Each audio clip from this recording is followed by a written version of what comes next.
Hello YouTube.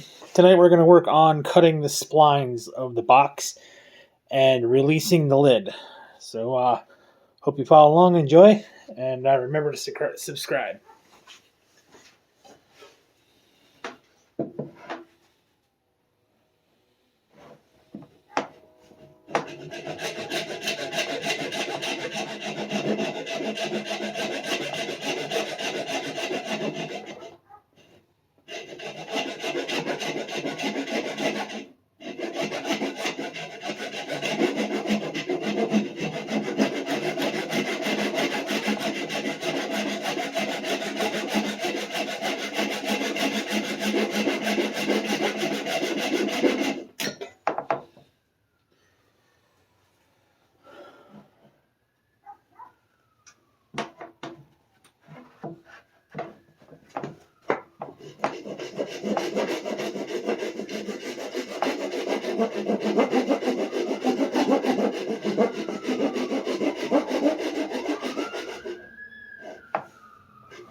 So what I'm doing is I'm cutting halfway through these, and then what I'll do is I'll twist the blade and then it'll snap it off flush. So you get something like that. Looks like that. Nice and flush.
Okay, all splines are cut.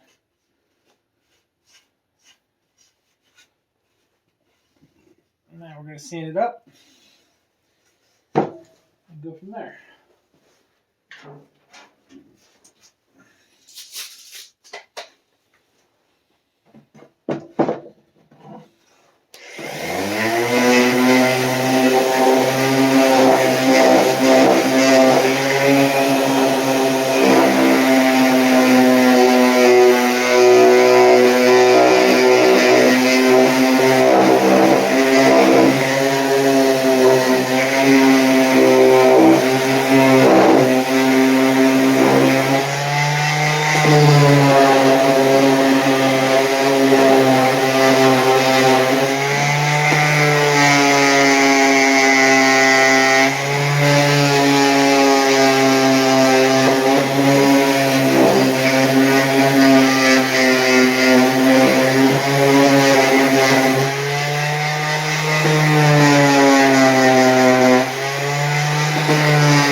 Okay, what we're going to do now is we are going to clear this table saw off and set up the block so we can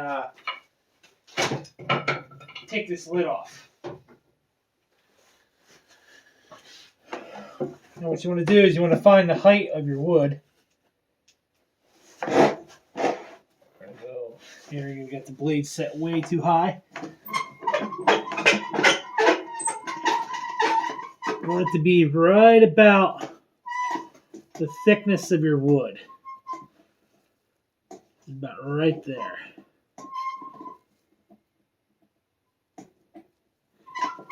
You don't really want it to go all the way through, because what will happen when you go to release the lid, it will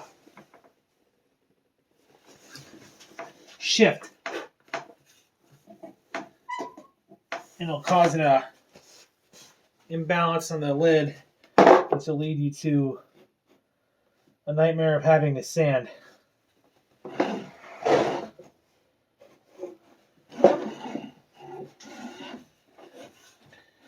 So we're going to find where we want to cut this lid at.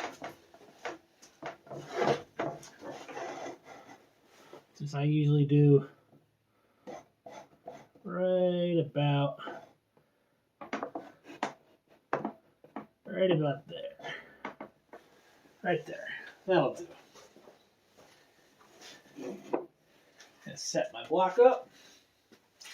Get a clamp.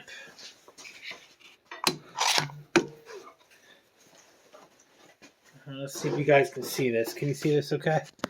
No, we're gonna lower this camera down here a little bit. There you go. That's good.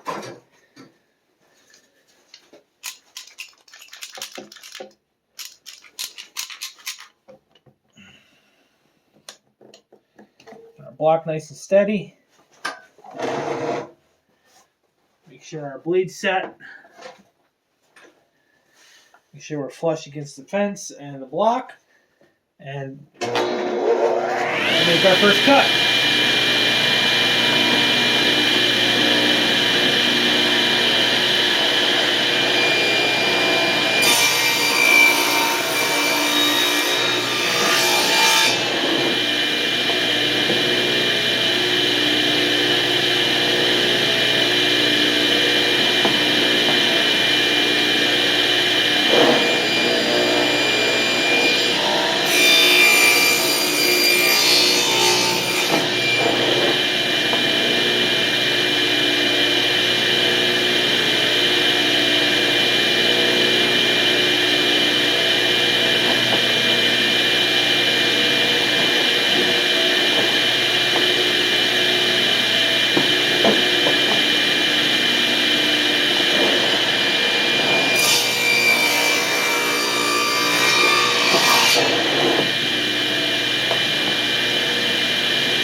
Okay, a little update off camera here.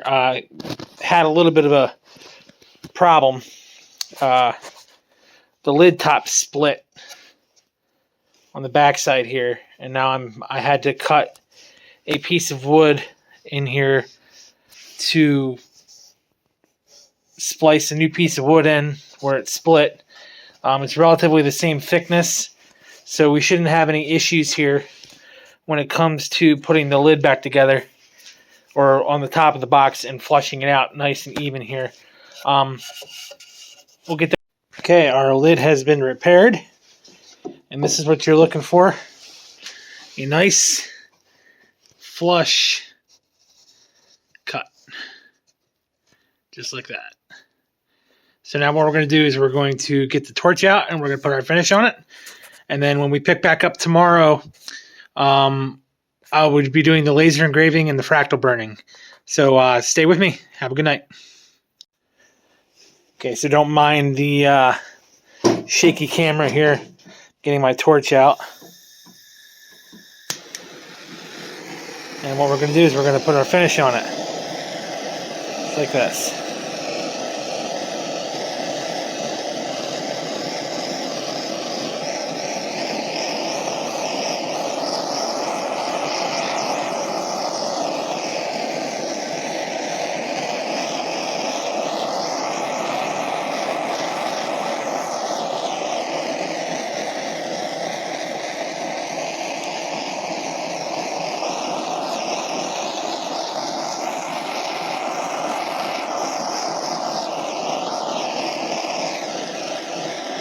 Oh, I'm sorry, our color. That's not going to be the finish. The finish is going to be shellac.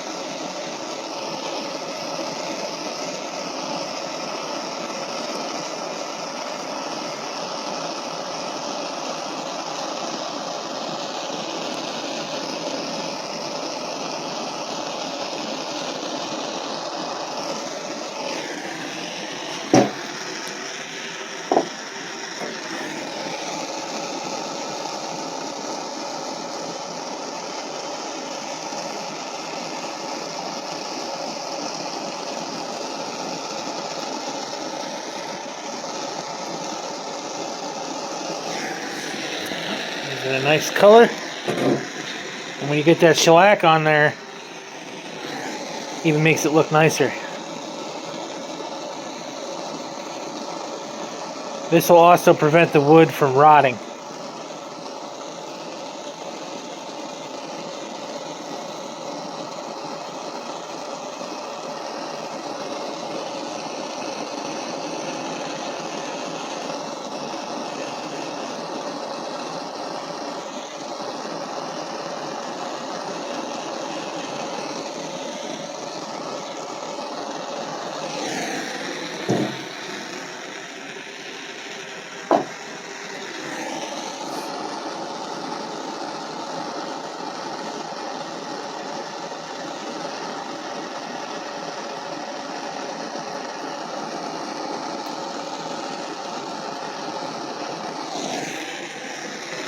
Okay, there we go. Now we do the tops and the inside.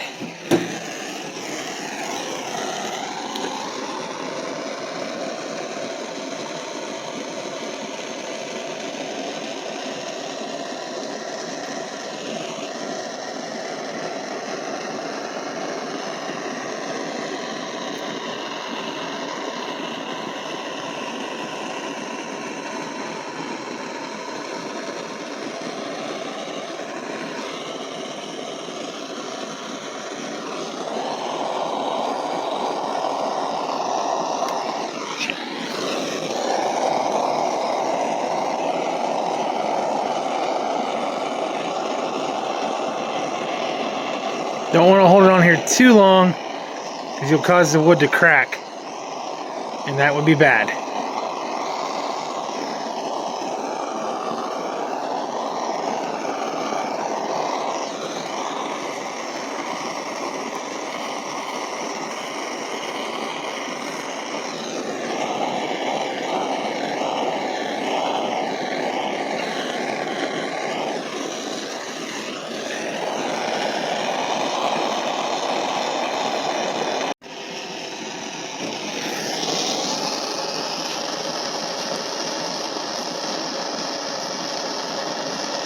Only the edges, because we're going to be laser engraving the top.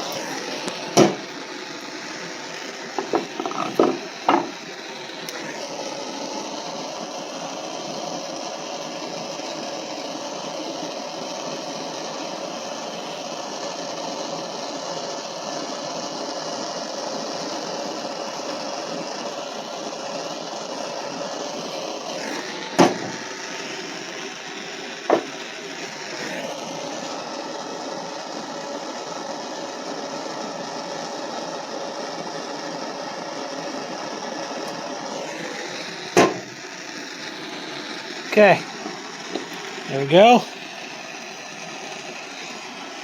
All the way around. And now we do the inside.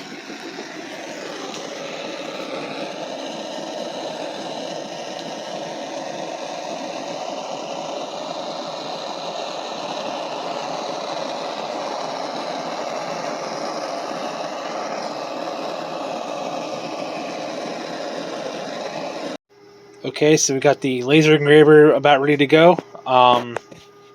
It's in the machine. I have a Glowforge Plus. That's what I use to do all my woodworking engravings. Yeah, that's fun. Check back in a couple minutes here when we get the engraving going, then I'll show you that process.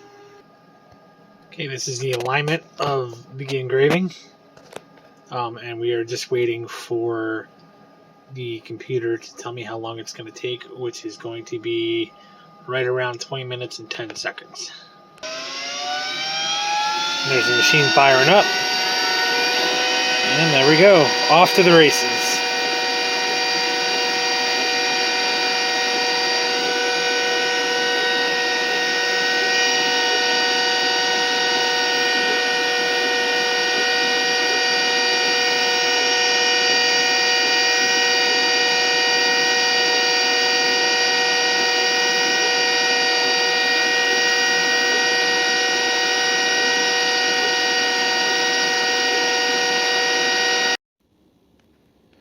Okay, so this is my fractal machine. It's a microwave oven transformer.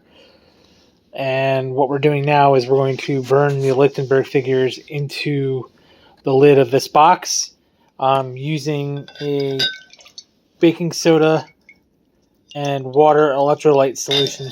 What that does is it'll help conduct electricity across the wood. So we're going to do that here in a couple of minutes. It's got to sit for about half an hour to soak in, and then we will pick up back when I'm about to do it.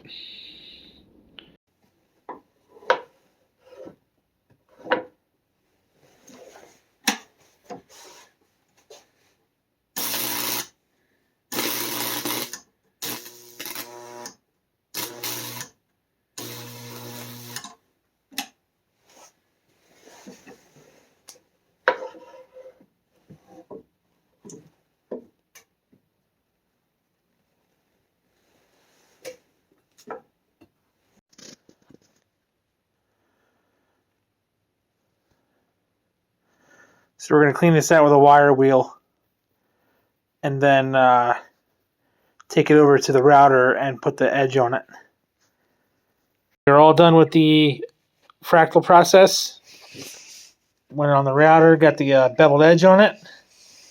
Hit it with a torch one more time. We're going to do one more round of sanding and then alcohol to clean it. And then we will be on our way to epoxy.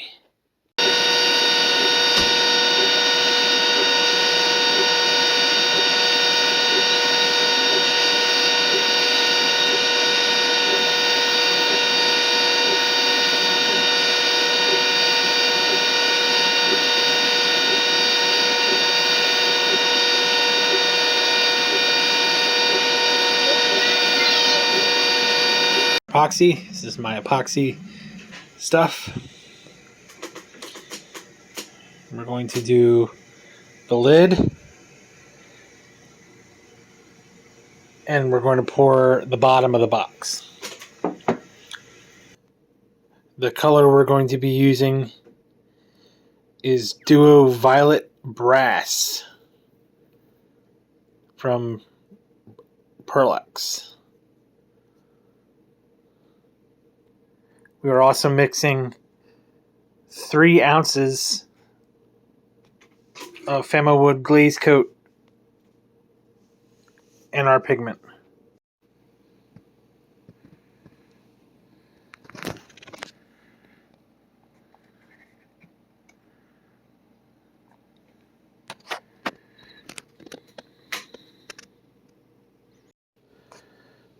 All the epoxy's poured for this night anyway. I'm going to swirl the epoxy here once it sets up a little bit. It's got to get thick. And then you can swirl it and then torch it, and then it'll cool down quicker. And you'll get your swirl effect.